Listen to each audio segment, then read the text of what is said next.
Dalawang klase ang type ng SCBA. Meron tayong positive type at isang in-demand type. Demand type. Yan. So, ang tanong, anong klase to?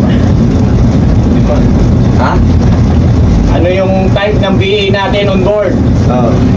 Anong type? Para isa lang ang sagot. Kapag ka natitesting natin ng hindi suot, demand type to. Kasi ang positive type, na once na binuksan nyo ang bote, tuloy-tuloy na yan. Yan ang positive at pinagkaiba ng demand type. Yun yung dalawang klase. Ngayon, para mo matetesting kung walang leak tong face mask mo. Yan.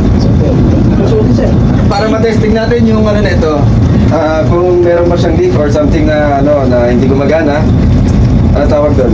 Itong gauge natin nasa 250 bars.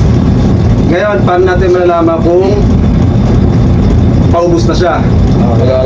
Bibigay ng warning. Mabibigay siya ng warning. Anong warning? Kita mo, malapit siya. Ano? Diba tutunog yung whistle? Ito kanina. So ngayon sa testingin natin kung okay ba yung whistle niya. I-release ko na, release ko. Pag umabot siya sa kulay pula, dapat mag-whistle siya.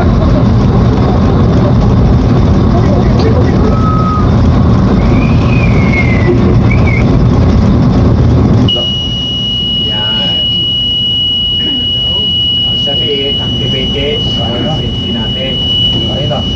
Ibig sabihin, gumagana yung whistle natin, okay siya.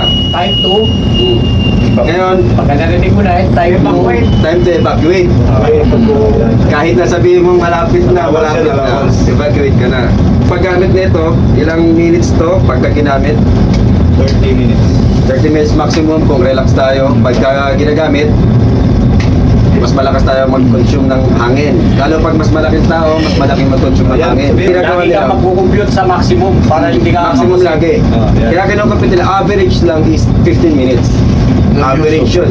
Ngayon, tingnan natin yung tightness niya kung hindi siya nag-leak. Yan lang, Paul. Yan. Ibig sabihin, okay yan. Okay yan, walang leaking. Ibig sabihin, hindi nalalaglag kahit walang kamay. Okay siya. Wala siyang leak.